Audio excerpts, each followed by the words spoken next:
오늘 보실 말씀은 요한계시록입니다. 요한계시록. 매년 신년 말씀 요한계시록 7교회 좀 살펴보려고 해서요.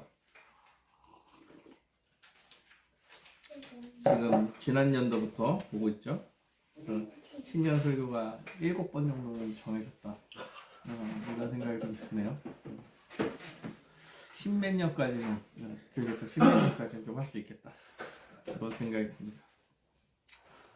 2장 8절부터 11절입니다. 우리 다 함께 읽도록 하겠습니다. 읽겠습니다. 시작. 서원할 교회의 사자에게 편지하라. 처음이며 마지막이요 죽었다가 살아나신 이가 이르시되 내가 내 환난과 궁핍을 알거니와 실상은 내가 부유한 자니라. 자칭 유대인이라 하는 자들의 비방도 알거니와 실상은 유대인이 아니요 사탄의 회당이라.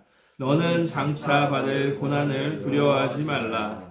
볼지어다 마귀가 장차 너희 가운데에서 몇 사람을 옥에 던져 시험을 받게 하리니 너희가 10일 동안 환난을 받으리라. 내가 죽도록 충성하라. 그리하면 내가 생명의 관을 내게 주리라. 귀 있는 자는 성령이 교회들에게 하시는 말씀을 들을지어다. 이기는 자는 둘째 사망의 해를 받지 아니하리라. 아멘. 2024년에 진짜 많은 일이 있었던 것 같습니다. 일본도 갔고, 지훈이랑 성길이도 왔고, 화재도 있었고, 생각해보니까 자체 수련회도 처음 했던 것 같아요. 교회만. 여러 가지 많은 일이 있었던 것 같고, 2025년이 기대를 가지고 시작하면 좋을 것 같다 이런 생각 좀 해봤던 것 같아요. 나이가 먹을수록 한 해 한 해가 약간 의미가 없어지는 것 같아가지고 기대를 안 하고 시작하는 한 해? 이런 것 같아서 그러지 말고 좀 기대를 하면서 잘 만들어가는 한 해가 됐으면 좋겠다 라는 생각을 좀 해봅니다. 1년 전에도 요한계시록에 대한 서론을 조금 얘기한 것 같은데요. 그래도 좀 요한계시록이 어떤 건지 좀 이야기하고 좀 설교를 해보려고 합니다. 요한계시록은 이제 요한이 반모섬에서 유배돼서 핍박을 받을 때 쓴 거예요. 그래서 요한계시록은 묵시문학입니다. 섬에 갇혀서 섬 밖으로 편지를 하는 거기 때문에 그 내용을 되게 구체적으로 막 쓰기가 어려워요. 왜냐면 검열이 있을 거 아니에요. 검열이 있기 때문에 편지를 받는 사람들이 알아들을 수 있게 쓰기 위해서 좀 구약의 선지서들의 예언들을 많이 갖고 와서 씁니다. 그래서 구약을 잘 아는 사람들이 알아들을 수 있게. 그래서 원래 당시에 1세기 때 그리스도인들은 다 구약을 잘 배우고 알는 사람이기 때문에 이렇게 쓰면 잘 알아들을 거다 생각해서 쓰는 거겠죠. 그래서 편지의 목적은 그런 거예요. 고난을 받고 있는 약간 자기와 비슷하게 고난받고 있는 형제 자매들한테 힘을 내라. 이런 목적으로 사실 요한계시록이 쓰여져 있습니다. 그래서 예수를 믿는 자들한테 희망이 되는 게 요한계시록이에요. 요한계시록을 막 보면은 무서운 심판이 있고 이럴 거다 해서 이게 두렵다는 얘기를 하려는 게 아니라 그 너희들 괴롭히는 그들에게 심판이 있을 거니까 두려워하지 말아라. 믿는 자들은. 약간 이런 얘기가 강해요. 그러므로 이제 사실 희망이 있는, 소망이 있는 요한계시록입니다. 그 중에 이제 7교회에 대한 이제 말씀은 사실 시대를 초월한 모든 교회에 하는 말씀인 것 같습니다. 7교회를 얘기할 때 7이라는 숫자가 거의 완전수, 보편적인 모두에게 이제 주어지는 말씀이라고 보는 거죠. 그래서 7교회에 주어지는 편지가 그 교회, 주어지는 교회, 에베소 교회나 그 교회에만 해당되는 것이 아니라 그 지역 전체 모두에게 해당되는 이야기이기도 하고 지금 시대에 우리 교회에게 하는 이야기이기도 합니다. 그래서 하나하나 살펴보면서 교회의 어떤 것을 바라고 있는지 좀 알아보려고 해요. 7교회에 대한 말씀은 구조적으로는 1장 12절부터 20절을 배경으로 이렇게 하고 있어요. 그래서 각 교회에 대한 구조가 뭐 칭찬도 하고 책망도 하고 회개에 대한 경고도 하고, 그래서 칭찬은 배우고 경고는 조심해서 교회를 잘 세워가라, 이런 얘기겠죠. 그래서 우리도 오늘 말씀을 통해서 하나님의 경고나 칭찬 뭐 이런 것들이 있으면 잘 배워가는 시간이 됐으면 좋겠습니다. 그래서 작년에 이제 에베소 교회에 대한 얘기는 했어요. 에베소 교회는 약간 진리를 잘 수호한다, 이런 칭찬을 들었죠. 그래서 진리를 수호하기 위해서 말씀에 더 집중하고 수고하고 견디고 인내해야 된다, 이런 얘기를 지난 연도에 했던 것 같습니다. 그러나 진리 때문에 사랑을 잃어가지 말게 잘해라. 기억이 안 나시겠지만 진리를 지켜가기 위해 사랑을 버리지 말아라.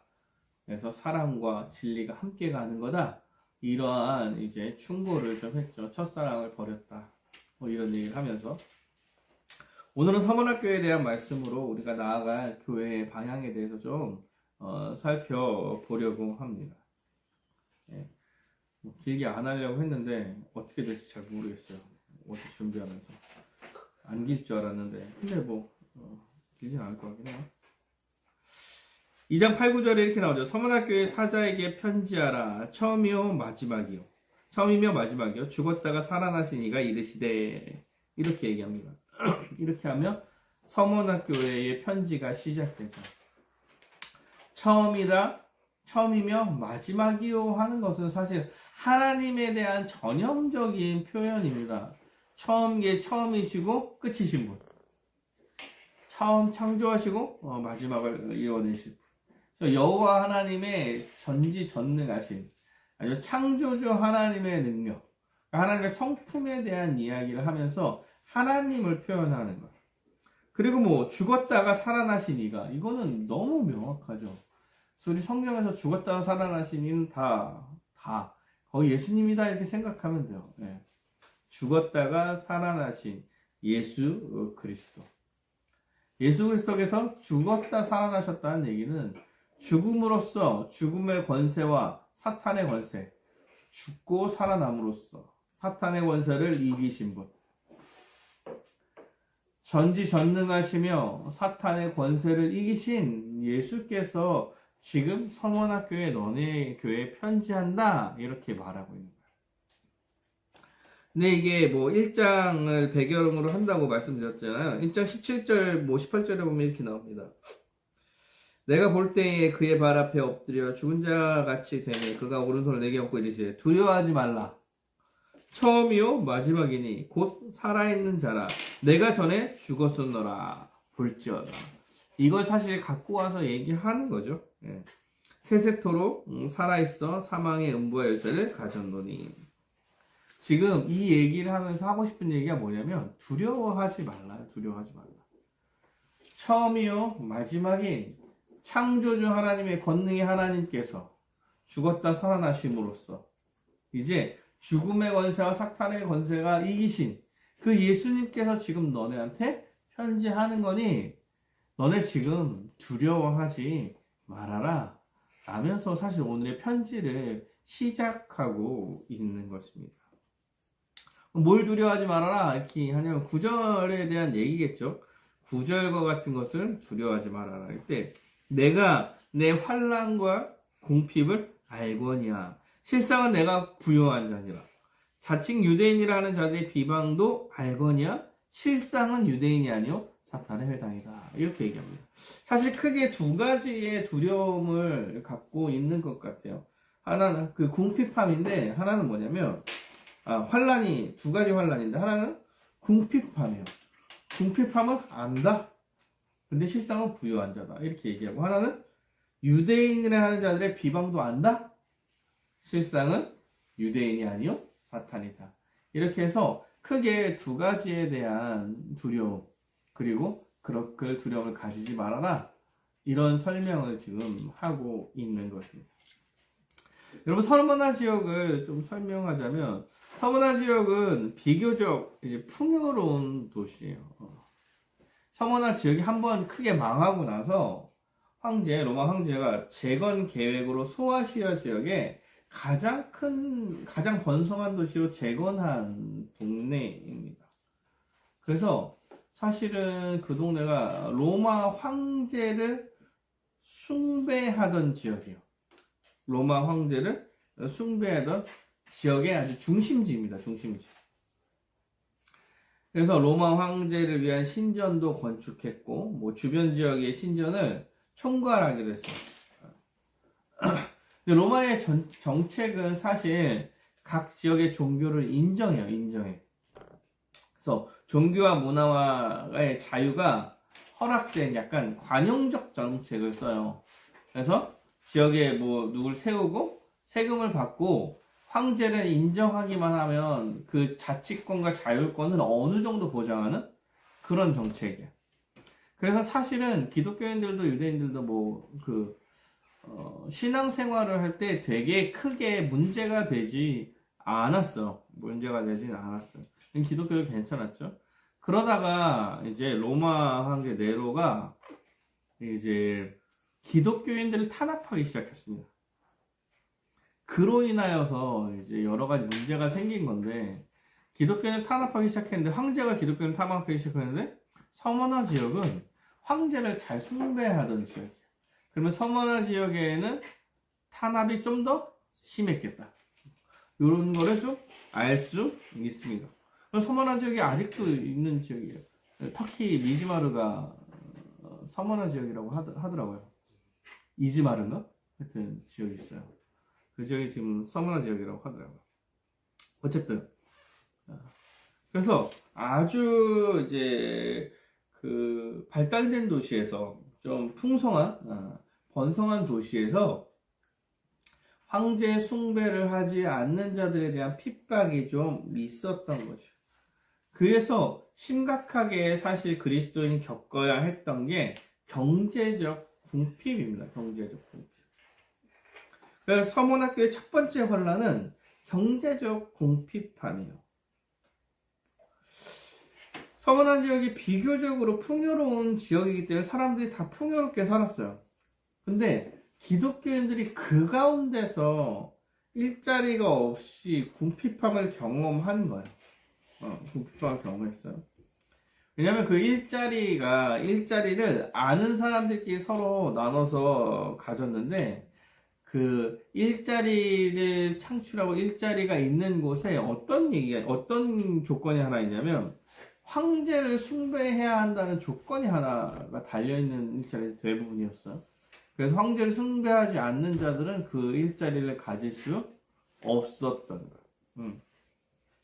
그래서 그리스도인들은 황제를 숭배하지 않았기에 그들 안으로 들어갈 수 없었고, 그래서 경제적 궁핍함을 경험할 수밖에 없는 상황과 시대였습니다. 네, 여러분, 모두가 다 궁핍하면 견딜 수 있어요. 근데 지금 상황은 약간 그런 상황이 아니야. 모두가 어려운 상황이 아니라 많은 사람이 풍족해서 잘 살고 있는 그 지역에서 그 가운데서 궁핍하고 없이 살아야 되는 거죠. 사실은 어떻게 보면 힘든 결정을 하는 거예요. 근데 이 결정을 한 이유는 황제를 숭배하지 않으려고. 그 얘기는 뭐냐면 신앙을 지키기 위한 결정으로 궁핍함이라는 게 들어왔다라고 말하는 거죠. 그래서 비교하게 되는 거죠. 저렇게 잘 살 수도 있는데 왜 우리는 이렇게 궁핍해야 하는가? 다른 사람은 안 그런데 우리만 왜 이래야 되는가? 이러한 이제 고난과 어려움 가운데 처해 있는 서머나 교회였던 거죠. 그런데 그 교회한테 예수님께서 말씀하신 거예요. 궁핍을 알거니와 실상은 내가 부요한 자다, 이렇게 얘기하죠. 실상은 부요하다, 그래서 실제로 부요함을 주겠다, 이런 얘기를 하는 거는 아닐 거야. 너네 궁핍함을 알아. 근데 네 실상은 부요한 사람이야 라고 이야기할 때 진짜 실제적으로 너네가 부요하게 되는 거야. 니네들 돈을 이렇게 숨기고 있잖아. 그러니까 원래 니네 부요한 거야. 이런 얘기를 하려는 게 아니겠죠. 아닐 거야. 궁핍함이 해결되어서 현재적으로 진짜 부유하다라는 이야기를 하는 게 아니라면 지금 이야기하는 이 실제적 부유함은 영적인 부유함을 이야기하는 거라고 생각할 수밖에 없는 거예요. 그래서 사실 지금 비교는 경제적 궁핍함과 영적 부유함이에요.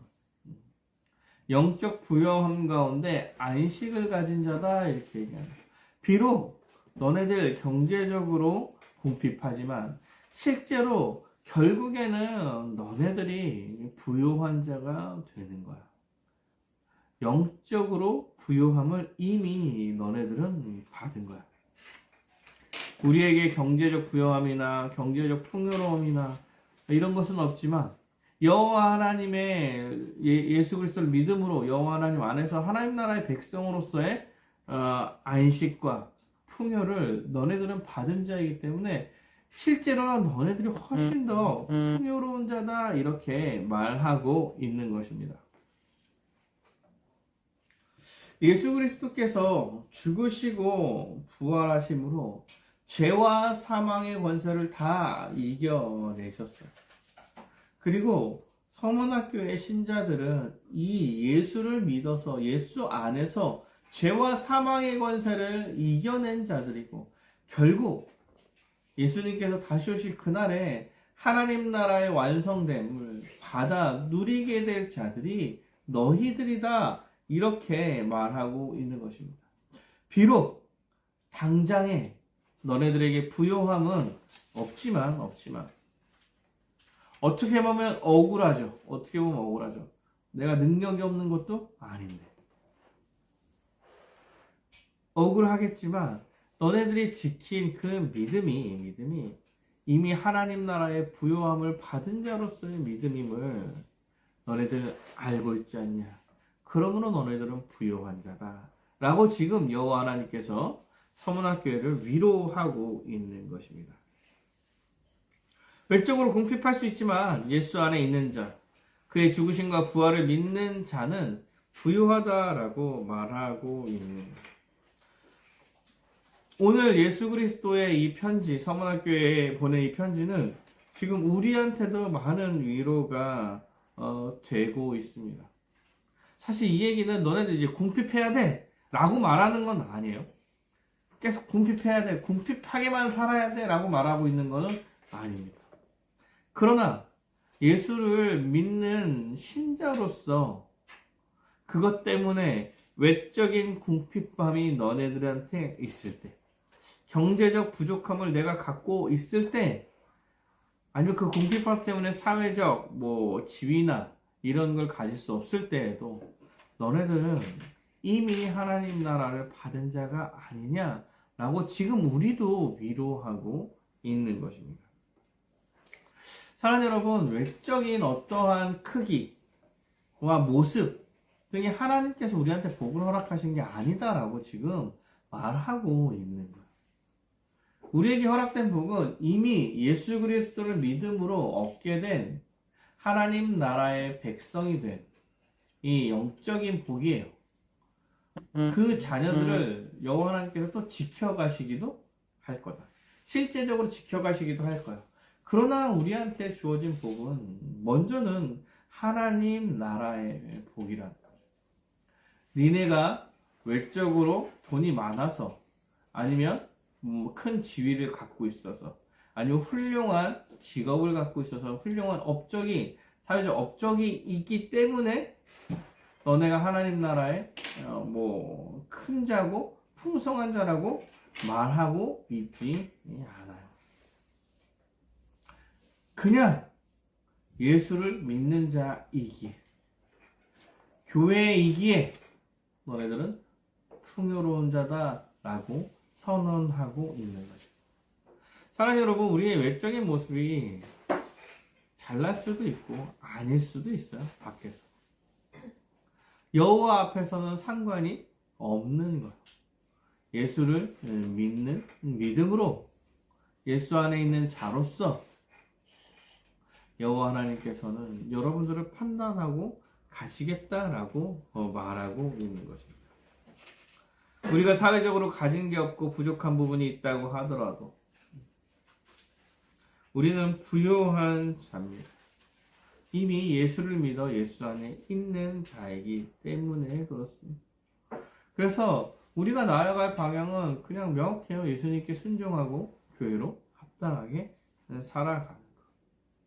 교회로 생각해도 마찬가지입니다. 이게 사실 저한테는 큰 위로가 되는데, 교회가 외적으로 커지지 않는다 하더라도 여러분 문제가 되지 않는다 이렇게 얘기하고 있는 거와 마찬가지.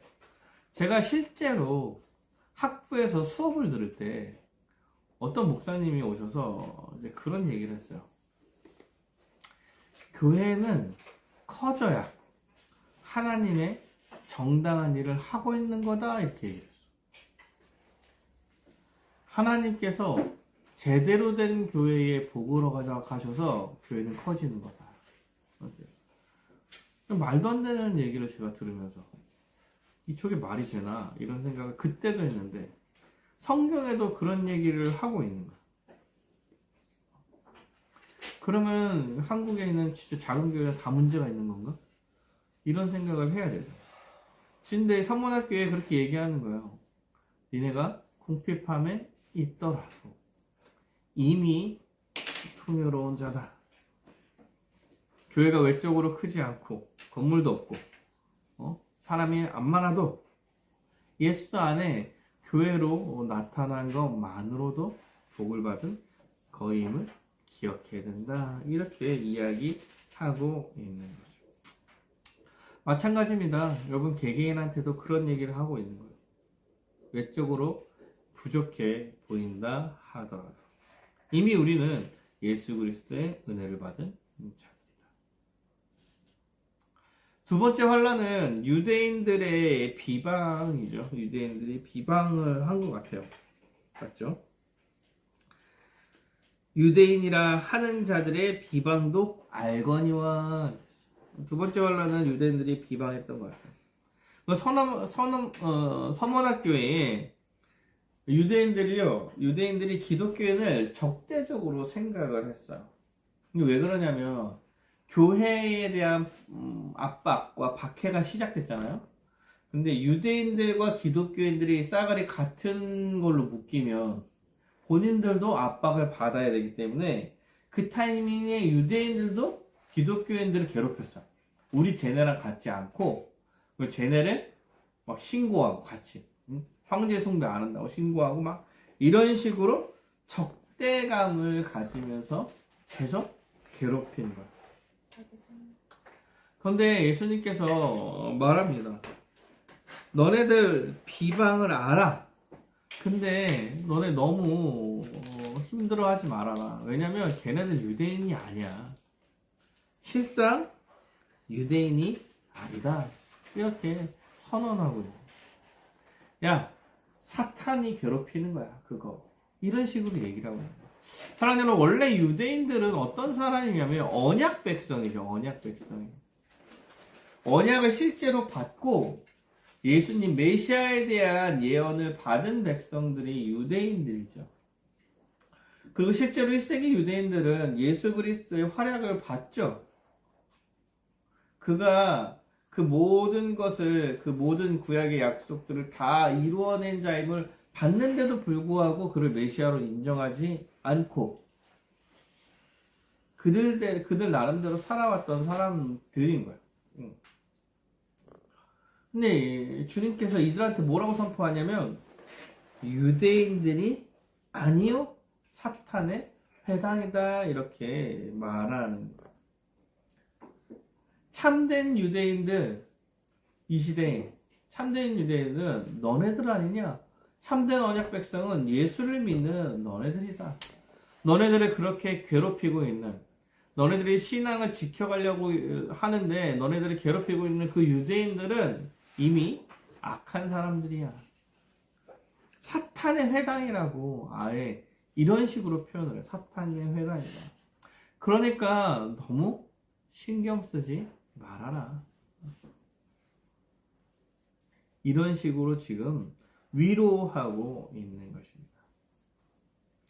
그들은 자기네들이 언약의 백성이라고 우길 수도 있겠지만 예수님께서는 사탄의 통치와 지배를 받는 자들이라고 말하고 있는 거예요. 예수님의 명령에 순종하여 말씀대로 살아가는 자들이 아니라 지금 사실 서문학교의 유대인들은 세상의 눈치를 보며 자신들의 안위를 위해서 그리스도인들을 공격하는 사탄의 무리와 다를 것이 없다. 너무 힘들어하지 말아라 이렇게 이야기합니다.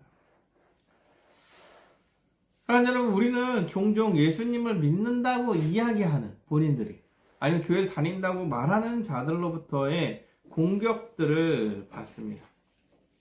예수님의 법칙을 알지도 못하고 세상의 눈치를 보며 세상의 기준으로 살아오면서도 예수를 믿는다고 말하며 정말 참된 신자들을 괴롭히는 사람들이 여전히 지금도 있다고 말하고 있는 거죠.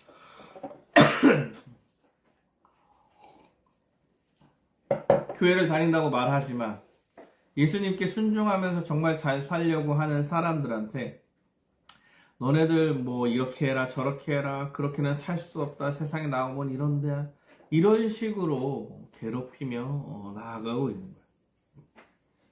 사랑하는 여러분, 너무 그런 사람들한테 신경 쓸 필요가 없다 이렇게 얘기해요.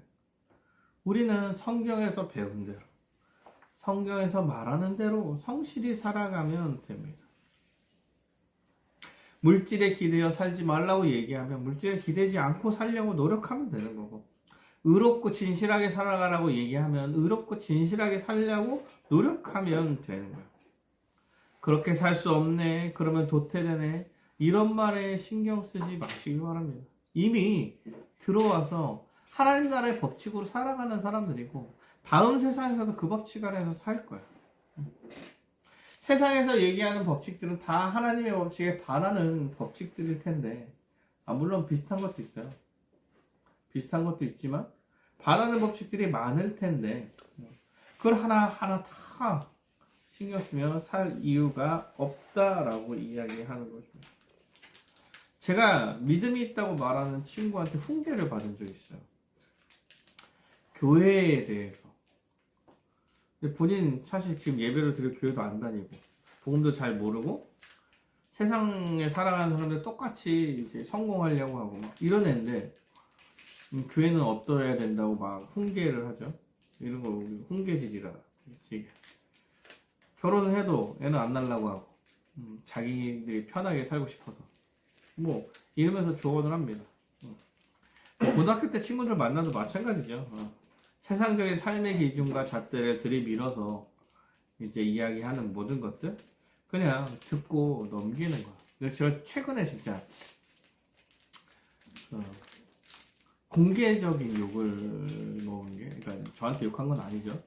공개적으로 이렇게 테레비 같은 거 나와서 얘기하는 거. 얼마 전에 봤는데 정광훈을 욕하면서 정광훈에 동조하는 한국 기독교를 욕하더라고요. 그러면서 그러죠. 어떤 식으로 얘기했냐면 기독교인들은 왜 그럽니까? 이렇게 얘기했어요. 그랬더니 다른 사람이 한국 기독교는 기독교가 아닙니다. 이렇게 얘기하죠.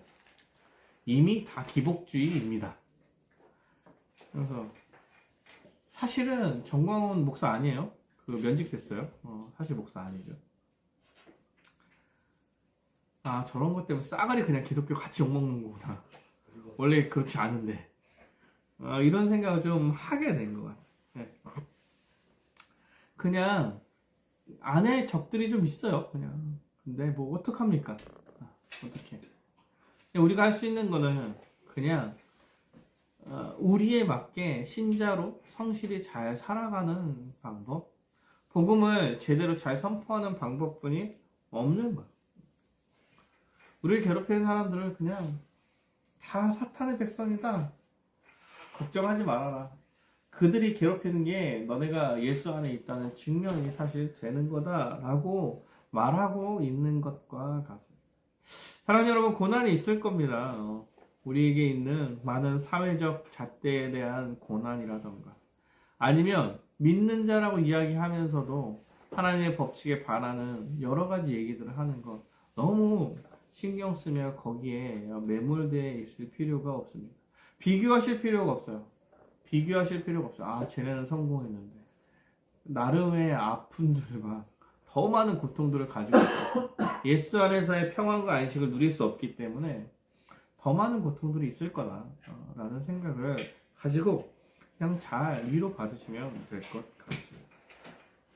이제 요한은 서머나 교회에 권면합니다. 10절에 너는 장차 받을 고난을 두려워하지 말아라. 볼지어다 마귀가 장차 너희 가운데서 몇 사람을 옥에 던져 시험을 받게 하리니 너희가 10일 동안 환난을 받으리라. 내가 죽도록 충성하라. 그리하면 내가 생명의 관을 내게 주리라. 이렇게 얘기합니다. 장차 받을 고난을 두려워하지 말아라. 이렇게 얘기해요.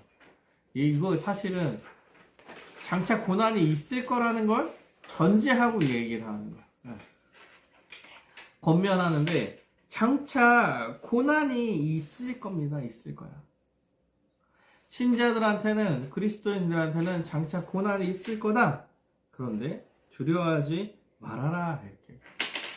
여기서의 고난이 뭐냐면 마귀가 장차 너희 가운데서 몇 사람을 옥에 던져 시험을 받게 하리니 너희가 10일 동안 환난을 받으리라. 이렇게 얘기하는 거예요. 여러분, 이게 사실은 이제 마귀가 시험을 한다 이렇게 이야기하지만 여러분, 그 성경에서 시험을 얘기할 때 크게는 시험을 두 가지로 얘기합니다. 하나는 템테이션이고 하나는 테스트예요. 그러니까 유혹과 이제 증명하기를 바라는 테스트를 하는 거예요. 유혹은 사탄이 하는 거고 사실 테스트는 예수님께서 하시는 거라고 보는 거죠. 근데 오늘 여기서 시험한다는 테스트예요. 근데 마귀가 테스트한다 이렇게 얘기를 하니까 그런데 사실은 하나님께서 마귀를 통해서 믿음을 테스트할 거다 사실 이렇게 이야기하는 거예요. 그래서 시험을 받게 하리니 이렇게 얘기할 때 이게 수동태예요. 수동태. 사탄이 시험한다 이렇게 할 때는 수동으로 쓰지 않아요. 성경에서 이렇게 수동태로 쓸 때는 신적 수동태라고 얘기해서 예수님께서 아니면 하나님께서 주신 것을 이야기해요. 보통은. 그래서 사실 여기는 테스트, 교회의 테스트에 대한 고난이 있을 거다 이렇게 얘기해요. 교회는 고난을 받게 될 거예요. 그리고 여호와 하나님의 테스트가 아마 있을 거다 이렇게 얘기하는 거예요. 그리고 10일 동안의 환난을 받을 거다 이렇게 얘기할 때 10일 동안이라고 얘기하는 건 어느 한 기간에 대한 환난을 얘기하죠. 10일 동안은 사실 그 다니엘을 생각하게 하는 10일 동안의 고난이에요. 그러니까 다니엘서 1장 12절부터 15절에 이렇게 뭐라고 나오냐면 청하오니 당신의 종들을 열흘 동안 시험하여 채식을 주며 먹게 하고 물을 줘 마시게 한 후에 당신 앞에서 우리의 얼굴과 왕의 음식을 먹는 소년들의 얼굴을 비교하여 보아서 당신이 보는 대로 종들에게 행하소서 하매 그가 그들의 말에 따라 열흘 동안 시험하더니 열흘 후에 그들의 얼굴이 더욱 아름답고 살아 더욱 윤택하여 왕의 음식을 먹는 모든 다른 소년들보다 더 좋아 보인지라. 이게 어떤 스토리인지 아시죠? 다니엘이 왕이 하사한 음식을 안 먹겠다는 거예요. 왜? 왕이 이방을 신을 섬기고 난 그 음식이기 때문에 그거 우상 숭배를 거절해서 그 음식을 먹지 않겠다라는 얘기를 하는 거예요. 그리고 테스트해봐라 이렇게 얘기하는 거예요. 테스트해봐라. 누가 더 얼굴이 좋을 거냐 이런 얘기를 하는 거죠. 당시에 바벨론의 수장인 느부갓네살이 이제 유대인들 그 사람들을 점령하고 나서 이제 철저한 이제 인간 개조를 하고 있었어요. 인간 개조. 그래서 문화와 종교에 자기들에 맞게 젖어들게 하기 위해서 대대적 인간 개조를 시도한 것 중에 하나예요. 근데 다니엘은 순응하지 않았죠. 열흘이라는 시간은 다니엘의 저항을 상징적으로 보여주는 시간인 거예요. 상징적으로 저항하여서 그 믿음의 순수성을 증명하려는 것을 이야기하는 거예요. 지금 요한은 서머나 교회에 지금 믿음의 순수성을 증명하는 고난을 받게 될 거다. 그 테스트를 받게 될 거다. 이렇게 얘기하고, 그때 그 시험이 왔을 때 죽도록 충성해라. 이렇게 말하고 있는 거예요. 이런 고난이 왔을 때, 이런 테스트가 왔을 때, 이런 어려움이 왔을 때 너네들 죽도록 충성해라. 이렇게 말하고 있는 것입니다. 그래서 교회는 믿음의 순수성을 증명해라. 증명해 가야 된다. 이렇게 강하게 권면하고 있는 거예요. 이걸 그런 고난이 왔을 때 지켜야만 구원받은 거야. 사실 이런 얘기를 하는 건 아니에요. 증명해라, 증명해라. 그 정도가 돼야 된다라고 권면하고 있는 거죠.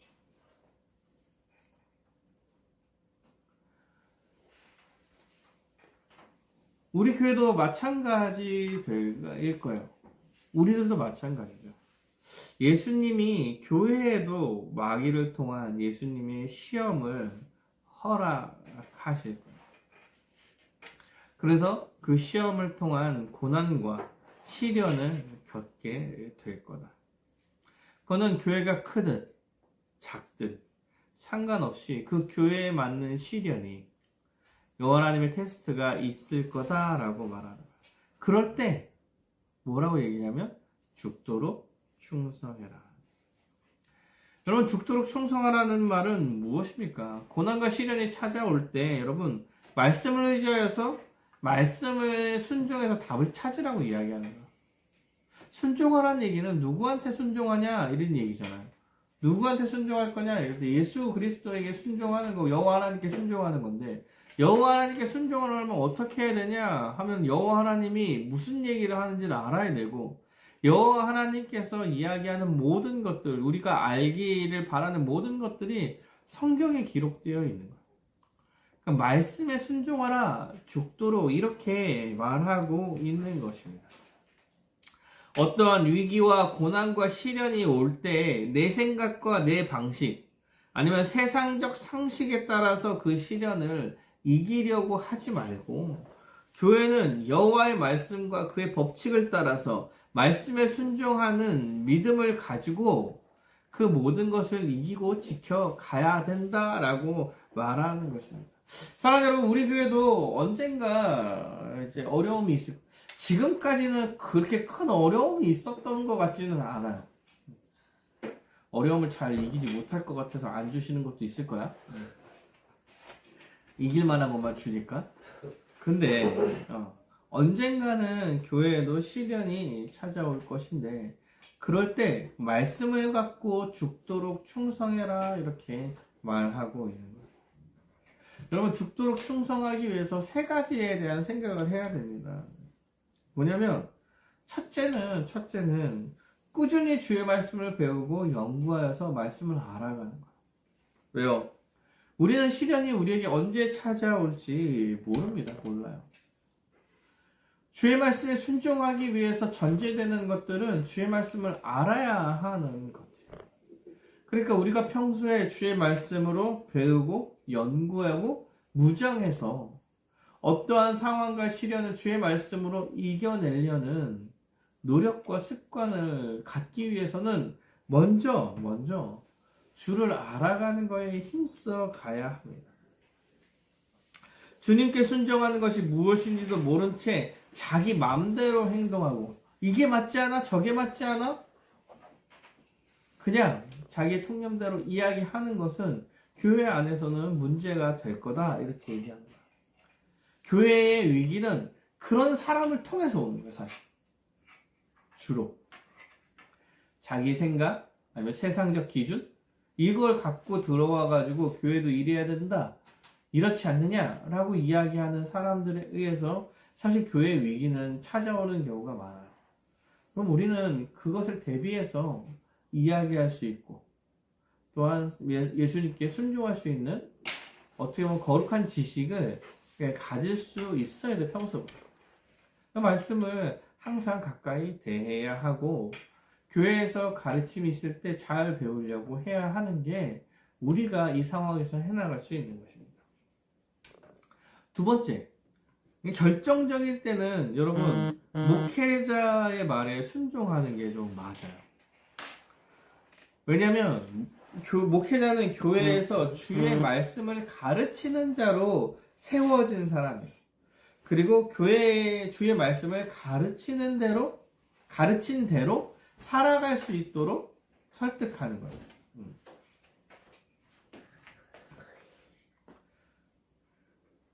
그래서 그것을 위해서 여호와 하나님께서 세우신 사람이에요. 그럼 목회자가 뭐 하냐면 말씀을 가르치고 말씀대로 살아갈 수 있게 하고 말씀대로 교회의 일을 결정해 가려고 하는 사람이기 때문에 여러분 그 목회자의 말을 들어야 됩니다. 결정적일 때는. 근데 뭐 이런 얘기 한국교회 하면은 많은 얘기를 하겠죠. 어떻게 목회자 말을 믿냐. 그 나쁜 목회자들이 많더라. 다 도둑놈이더라. 뭐 알겠어. 오케이. 알겠어요. 여러분 못 믿겠으면 성경적 근거를 갖고 와서 얘기해야 돼요. 목회자를 못 믿겠으면 성경적 근거로 목회자를 넘어갈 수 있어요. 그게 아니라면 성경을 근거로 이야기하는 목회자의 말에 순종하셔야 됩니다. 목회자 말이 틀렸다고 생각한다면 성경적 근거를 갖고 오셔야 돼요. 그럼 더 열심히 공부하셔야 되죠. 목회자가 더 해야 돼. 그런 거라면 오셔서 할 수 있죠. 근데 그게 아니라면 순종해야 됩니다. 그러면 여러분 이걸 위해서 여러분이 뭘 해야 되냐면 목회자를 위해서 기도해야 돼요. 목회자가 바로 설 수 있게 해달라고 기도해야죠. 두 번째는 목회자가 계속 말씀을 공부하면 잘 할 수 있게 여러분께서 도와주셔야 되는 것. 이게 우리가 해 나가야 될 것들. 세 번째. 여러분, 우리는 기본적으로 신자가 되어서 큰 원리를 가지고 있습니다. 성경의 큰 원리를 알고 있어요. 신자의 큰 기틀을 복음과 여러분 교회론, 우리 교회는 교회론 이런 걸 배우면서 큰 기틀을 가르쳐 드렸습니다. 그러면 그 큰 기틀을 가지고 생각하는 습관을 좀 들이셔야 돼요. 여러분 그 신자의 가장 큰 특징은 뭐냐면 자기 부인 그리고 이웃사랑. 율법의 가장 큰 기준의 두 개가 뭐예요? 하나님 사랑과 이웃사랑. 그러면 여러분 신자의 전형적인 모습에 뭐가 나와야 되냐면 결정할 때마다 자기를 부인하고 여호와 하나님을 섬기고 예배하고 이웃을 사랑하고 헌신적 사랑을 해야 되죠. 주기도문에 어떤 얘기가 나와요? 용서하는 삶을 살아야 돼요. 그리고 여호와 하나님의 의로움이 있어요. 공의함. 그러면 의롭고 진실하고. 그럼 그러니까 사실 큰 기준이 신자한테는 있습니다. 어떤 기준이 있어요? 자기 부인과 용서와 희생적 사랑과 진실함과 의로움. 이 정도의 큰 기준이면 사실은 웬만한 거 다 걸러낼 수 있을 거예요. 이런 것들을 기억하며 위기와 고난을 잘 이겨내려고 노력해야 하는 것입니다. 사랑하는 여러분, 우리 교회는 그렇게 큰 문제들이 사실 많이 없었어요. 작은 소소한 문제들이 있었고 교회의 대부분의 큰 문제들은 사실은 사람들이 많아지면서 관계적 측면에서 나타나는 거예요. 웬만한 문제들은. 왜냐면 뭐 구조나 이런 거의 문제는 크게 중요하지 않아요. 해결하면 돼요. 그런데 교회의 가장 큰 문제는 관계로 인한 분열이에요. 분열. 이게 사실 성경에서 기록하는 교회의 제일 큰 문제 중에 하나예요. 분열. 근데 그게 우리 교회라고 예외가 될 수 없다. 언젠가 우리가 사람이 많아지고 10명이 되고 20명이 되고 30명이 되면 그런 일들이 하나씩 생겨갈 텐데 여러분 이럴 때에도 성경적 기준을 잘 가지고 이겨냈으면 좋겠다. 이런 생각을 하게 됩니다. 안 늘 수도 있어요. 없으면 큰 문제 많이 안 생길 거야. 근데 이제 사람이 늘어가면 늘어갈수록 여러 가지 문제들이 생길 수 있다. 그럴 때에도 여러분 잘 이겨냈으면 좋겠다. 이것 때문에 제가 금년에 당신이 오해하는 하나님의 사랑이라는 책을 함께 읽고 싶었어요. 함께 그냥 교회가 1년에 책 한 권 같이 읽어보았으면 좋겠는데 제가 여력이 좀 안 돼서 지금 책 한 3-4권 지금 읽어야 돼가지고 한 권째 읽고 있는데 될까 모르겠지만 그럼 이런 거 한번 읽어보시면 좋을 것 같아요. 그래서 어떠한 일들이 벌어졌나 교회에서 이럴 때 어떻게 좀 해결할 거 어떻게 생각했나 실제적인 얘기들이 많이 있다고 하더라고요. 그래서 하여튼 이런 노력. 그래서 정말 진리를 지켜내려는 노력을 해가는 거. 진리를 가지고 교회를 지켜내려는 노력을 해가는 거. 진리를 가지고 개인을 지켜내려는 노력을 해가는 여러분 되었으면 좋겠다라는 생각을 해봅니다. 마지막으로 얘기합니다. 귀 있는 자는 성령의 교회들에게 하시는 말씀을 들을지어다. 여러분 들으시기 바랍니다. 귀들이 있으시죠? 그럼 들으시길 바랍니다. 이기는 자는 둘째 사망의 해를 받지 아니하리라. 이기는 자는 완성된 하나님 나라의 백성으로서의 자녀가 증명이 되고 그 사망의 해를 받지 않게 될 것입니다. 그래서 마무리하겠습니다. 여러분 환난과 어려운 가운데 너무 휩쓸리거나 흔들리지 않는 여러분이 되셨으면 좋겠습니다. 또 어떠한 시험이 다가올 때 말씀을 기준으로 죽도록 충성해서 주의 말씀에 순종하는 여러분이 됐으면 좋겠습니다. 2025년 한 해도 환난을 이겨내고 흔들리지 않고 주의 말씀에 순종하며 살아가는 여러분이 되시기를 간절히 바라겠습니다.